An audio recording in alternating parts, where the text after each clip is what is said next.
Pardon the interruption, but I'm Mike Wilbon. The Milwaukee Bucks were 19-point favorites, but lost to the lowly Nets. Tony, does it get any worse? I'm Tony Kornheiser. Try hosting a show from your attic for 4.5 months. Yeah, that's a little long. You got to clear up something. Yeah. Are the Nets your team because you grew up on Long Island? That's where the Nets were born and raised, reared. Or the Knicks, the sorry Knicks your team? Clear it up. The Knicks. No. The Knicks are the team of my youth. The ABA, when that came to Long Island and the Nets played on Long Island, I rooted for them. But when they were folded in to the NBA, I was still a Knicks fan. Okay, I mean, all right. No. The I Knicks give you were the credit team of my youth. for declaring yourself with the Knicks. Oh, my God, I give you credit for that. Well, that's really where I was. We've gone through this a lot. Crazy old man in his own attic. This is day 106. In today's episode, the Marlins return to the field. Aaron Rodgers ponders his future, and some NBA coaches sound like they're done with wearing suits. But we begin today with Zion Williamson. He was on the court at the end of last night's win over Memphis. In fact, he played 10 of his 25 minutes in the fourth quarter. That is up from 0 minutes in the fourth quarter and about 15 minutes in the entire games against the Jazz and the Clippers. Zion attempted a career-high 21 field goals. He scored 23 points. Wilbon, the Pelicans were deliberately holding Zion back and lost twice. They held him back less last night, and they won. Should they hold him back even less from now on? It depends on his health. And by the way, are you going to start this segment? You will start this segment with, I was wrong, Mike. I was wrong, Wilbon, because I told you. I said he's going to play at least 21 minutes. He played 25. I told you New Orleans was going to win, and you were just apoplectic. Oh, my God, Zion's never going to play again. He looked pretty good, didn't he? Well, yeah, but that's not true. I mean, I did not think he would play this much because you told me David Griffin, the sainted David Griffin, was going to hold him back. Big picture. Was going to hold him back. Big picture. Okay, so should they play him a little bit more in order to make the playoffs? Depends on what they observe on the off days in practice. Depends on what the medical staff observes. And I mean this literally. I'm not funning now, Tone. Look, this kid's long-term health is what is of utmost importance to the New Orleans franchise. And I know you don't disagree with that, even though you love watching him. I know that's why you want to see him out there, you and millions of others. Yeah. But Tony, they've got to take the big picture. Look here. Look, I don't know. New Orleans, you're going to try to make the playoffs, get to the play-in game, whatever. San Antonio, even though they lost last night, I mean, San Antonio looks pretty good to me, and they got a track record, having been in the postseason 22 straight years or whatever it is. I don't know they can make it. You assess every day based on, 1, his health, and 2, your position. I'm going to get to his health and dismiss it very briefly. He's got an enormous body. He jumps like a crazy man. Landing is hard. So I don't know if he's going to be any better next year or the year after because his body is so unique. I just simply want him to play about 30 minutes because I take the Adam Silver point of view to try and get him in the playoffs. What I want to talk about, Mike, is Memphis. If I were Memphis, I would be steamed at the NBA. I'm with you. Okay, I would say the NBA has targeted me to get rid of me to put this kid Zion in the playoffs because I was 3.5 clear and I was in 8th. Yes. And now, here's my schedule, Mike. If I'm Memphis, my schedule is Utah, Oklahoma City, Toronto, Boston, Milwaukee. That's 0-5, Mike. That's 0-5. Here's New Orleans, Sacramento, Washington, San Antonio, Sacramento, Orlando. That's 4-1. Probably. So I think that Memphis is going to have to play a play. I think they're going to get shredded. Tony, John Morant gave voice to this about 5 days ago. He said, what are they doing to us? I mean, this was they were targeted. You're right. It's not, both of us were on the record. We wanted the playoff teams, the 16 teams that had already qualified, to start the restart. And that's not the case. But you know what, Tony? The NBA has drama. They got drama on TV. That's what this is about. And they got your boy Zion because everybody wants to see him. I agree with John Morant, but I would back off if I were John Morant because last night he went 5 of 21 and 1 for 10 from 3. It wasn't good. So I'd back off. Wasn't good. Yeah. It's your fault. People like you. You and your ilk. You demanded Zion. Now you got Zion. You people. Yeah, okay. Now to baseball and tonight's expected return of the virally embattled Miami Marlins. The team's healthy players are due to take the field in Baltimore after being sequestered in Philly for more than a week. Yeah. Team president Derek Jeter said, quote, "We expect to be competitive on the field, to have 18 players taken out at once. It's a challenge for us, but our guys are looking forward to the challenge," close quote. Tone, let's play What's the Word for a second. The return of the Marlins makes it a blank day for baseball. I think it makes it a fingers crossed day, that you want to be able to continue the season. You want the season to have a certain amount of integrity. They got 18 players missing. Even if they're using farm hands and reserves, can you hold the fort until the other players get back? I think that's what baseball is hoping for, and perhaps it provides a roadmap for the Cardinals or some other team when there's another outbreak. But yeah, I'd say fingers crossed. Cardinals or some other team leads me to say it's a day that ends in Y for baseball.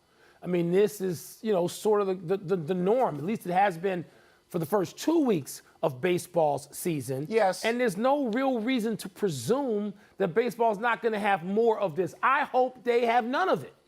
But you can't presume that it's not going to happen, Tony, given what we've seen for 2 weeks, not even 2 full weeks yet. So, I don't know that if it provides a blueprint. I think each team will be different. The circumstance will be different. Where that team resides makes it different. But, man, you look at what baseball has to do to the schedule. And, yes, I agree with you about fingers crossed. Because right now, if you're Rob Manfred and you've run out there and publicly said, "I'm not a quitter, we're not quitters," I mean, you put some pressure on yourself to deliver a season no matter what. That's what baseball is trying to do. I know. Baseball is trying to press on, get as many games in as they have. They probably realize not everybody's going to play 60. You look at Miami, they've missed a whole bunch already. If somebody else in the East has an outbreak, they're going to miss more games. Yeah. They may come in at 45. What you can't have is Miami at the end of the season at 2-1 saying our percentage is good and we want to be in the playoffs. No, you can't Derek Jeter, I just want to read you the one Jeter quote. "The entire traveling party got a little too comfortable. We know they don't want to be in a bubble, Mike. Right. But that's an admission that, you've got to toe the line more than they've done if you want to actually play the games. By the way, speaking of admission, did I just hear you say that somebody may play 45? Something you assailed me for saying on day one of this baseball thing when I said to you, percentages. Because I don't want it. Okay. I want them all to play equally, but you got to get to a certain threshold number. You can't have a team play 15 and go 11-4 and say we're in. It doesn't work that way. Personally, I'm good with the Cubs being 8-2 right now. We can just take some time, kick back. Let's move to the NFL. Packers head coach Matt LaFleur said Sunday that even though the team drafted quarterback Jordan Love in the first round, he envisions Aaron Rodgers being the team's quarterback, quote, for a really long time. To which Rodgers responded yesterday, quote, "I think if I retire on the team's timeline, then all is well. If they're looking to move on before I'm done playing, there becomes an impasse at that point," unquote. Wilbon, does it sound to you like Rodgers is at peace with his place on the Packers? Yeah, he's at peace. I mean, Aaron Rodgers is that guy. Does Aaron Rodgers ever look like he's a dude who's going to get ruffled? No, he doesn't. And so he's not. He knows there'll be other teams out there. There'll be, 20 teams who want him. If the Packers want to move on from him and after these next couple of seasons, there'll be a lot of teams out there that want Aaron Rodgers. And so, but I listen to Matt LaFleur and I'm like, please stop. Don't say a really long time, because you don't draft a guy when you drafted Mr. Love so he can sit for a really long time. We've already got an example of this, in Green Bay, Favre and Rodgers. So stop. Just stop telling us this garbage about really long time. What's a really long time? A season and a half? Because, Tony, they're going to want to put Love out there, and Rodgers is going to say, fine, go ahead. Bye. Bye-bye. So the day after the draft, I sat, not in my attic, but on the set, I believe, or maybe I was in my attic for all I know. And I told you that this meant that Aaron Rodgers' days with the Green Bay Packers were over. And you said, really? You really think it's that extreme? Over, and but I dwindling. Said, they're over. That doesn't mean tomorrow, but Aaron Rodgers, with what he just said, which was passive-aggressive, he basically said, start thinking about trading me now. And the whole key to the Packers is, Jordan Love.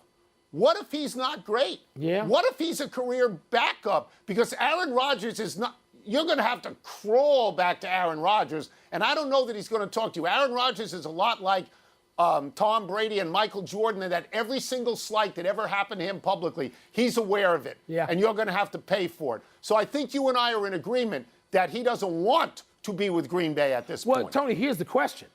Can the Packers play and be productive? Can they be a great team with this hanging over their heads? And everybody can start camp and say, oh, we're just going to do our jobs. No. It doesn't work that way. We've seen this. We know what happens when what they used to call a bonus baby comes into a locker room and the star is still there. Yeah. And a whole lot of great locker rooms and Hall of Fame players have had issues and they've had to part company. We remember this with Steve Young and Joe Montana. I know I was in that room sometimes, and it was like, oh, my God, this is frosty.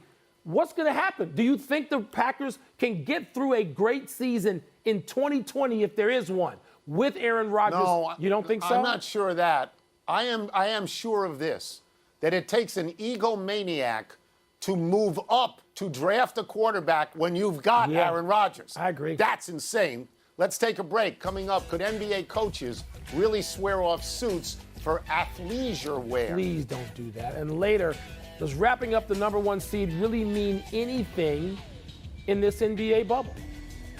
I just learned this word, athleisure wear. Athleisure. I was unfamiliar with it. Yeah. I was unfamiliar with it. Yeah.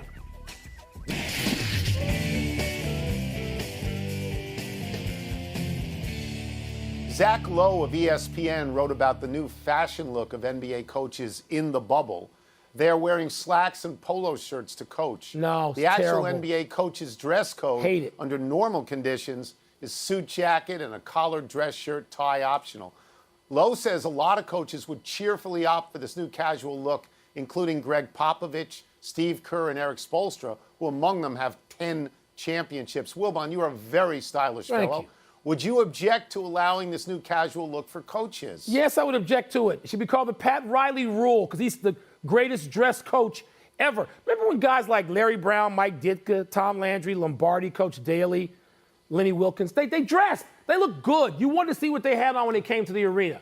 Tony, now basketball coaches in the main, they don't dress. And this has been taken over by international football coaches, meaning soccer coaches.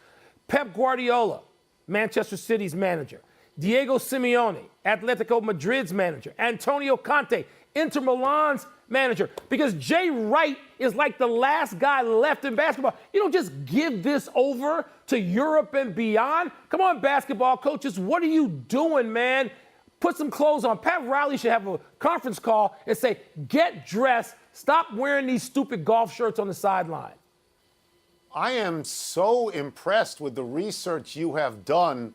Did you say Pep Guardiola? Did I get that name right? I'm very impressed by that. Let me say that when I see this look, to me it looks like Summer League. To me, it looks like JV. I don't like this. I'm not going to object to it because I'm not a big dress code guy unless it's necessary. But I will tell you that I have tried over the years to wear a sweater and an open collared shirt, and I've done that once in a while. But even in my attic, it doesn't really feel right. I went back to the tie. When I look at people, men on TV, and they're wearing T-shirts, that's not for me.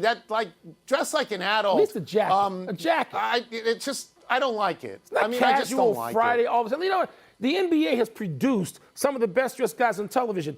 Tony, Magic still looks great every time he appears. John Barry, Isaiah Thomas, Steve Smith, Grant Hill. These guys are from a different generation. I get it. But I don't want to see casual Friday 7 days a week. Come on. Guys like Eric Spoelstra, when he gets dressed, Eric Spoelstra's great looking. He looks great in suits, whether he has a tie or not. There's a whole bunch of coaches that can do that. Coach Riley, get on the phone. Don't let this happen. Let me make 2 points here, 2 quick points. One is the NFL took a real step backwards when they forced their coaches to wear the team colors, and it's junk. I remember Jack Del Rio at Jacksonville had to ask the league for permission to wear a suit and tie. You should never have to do that. I will say, if they go casual, I don't know that your boy Tibbs is going to look good in a polo shirt. Tibbs wears a jacket now. If Stan Van ever comes back to the league, God help us if he wears polo shirts. Let's take one last break. Still to come, Rafael Nadal decides against playing in the U.S. Open. Will others follow his lead? And is there any reason to be suspicious about Katie Ledecky swimming the length of a pool while balancing a glass of chocolate milk on her head? Did not spill a drop. Not a drop. Yeah, Katie Ledecky's local for us, and Yes. we love her. We do. We do. We love her. Cheer for Katie Ledecky. Happy time, people. Happy 58th birthday, Roger Clemens. Like Barry Bonds, Roger Clemens is not in the Hall of Fame because he is presumed to have used performance-enhancing drugs. And like Bonds, Clemens had numbers far beyond mortal men. The Rocket finished with 354 wins and 184 losses. That's plus 170. His lifetime ERA is 3.12. His 4,672 strikeouts are third all-time, behind only Nolan Ryan and Randy Johnson. But the number that stands out most is 7 Cy Youngs. Nobody else has more than 5.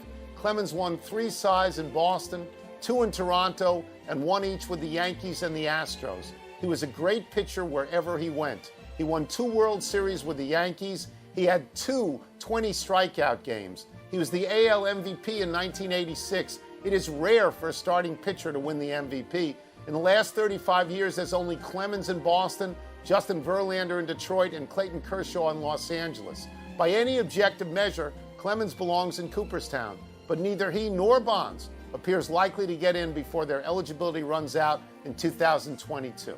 Tony, if the topic is right-handed pitchers, since Gibson, it's either Maddox or Clemens. You can take your pick, and they're so close in terms of credentials, you can't be wrong. But when Clemens walks in a locker room, and I've been in a locker room, a golf locker room, playing actually, when Clemens walks in as a player, the room stops. Even when there are other Hall of Famers all around the room, Clemens is a big, strong, overpowering, charismatic athlete, and you just go, wow, Roger Clemens. Happy anniversary, Nolan Ryan. Apparently, it's Righties Born in Texas Day. First Clemens, now Ryan. On this day 27 years ago, at age 46, Ryan gave Robin Ventura a beatdown after Ventura charged the mound to avenge being plunked. What is far less visible to baseball fans is that 13 years to the day before the Ventura incident, Ryan went up and in to Dave Winfield, and Winfield charged the mound and threw a wild right hand at Ryan. Pay careful attention to the uniforms they are wearing. The Padres in their monk brown and the Astros rainbow pizza look. After this incident, Ryan vowed, quote, "If anyone else comes out to the mound, I'm not going to be passive about it. They're coming out with the intent to hurt you, and you have to protect yourself." My guess is that Ventura didn't know Ryan's feelings, or else he'd have known not to run out there and find out the hard way that Ryan meant business. I love Robin Ventura, but Dave Winfield is a person of Nolan Ryan's stature. Dave Winfield out there, notice, Winfield out there went out there with a bat. He's got all these guys surrounding him. He went out there with his bat. Now, he dropped it when he threw the first punch.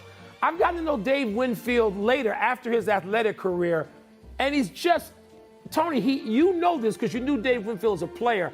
I love being around Dave Winfield. Great storyteller, just seems like a fine person. Large man. Yes, he basketball is. Dave player, Winfield, 6'6". Not 6'8". Oh, 6'6". bigger. I'm going to go with 6'6". Oh, I thought it was 6'8". We'll look that up. Happy trails to any spilled milk for Katie Ledecky.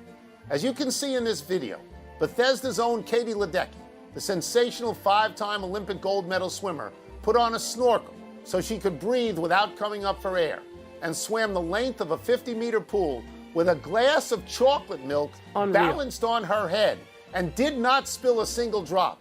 Now, this may turn out to be another ad for Got Milk, which might raise your suspicions of authenticity. Maybe the video was doctored. Maybe the glass was Velcroed to her head.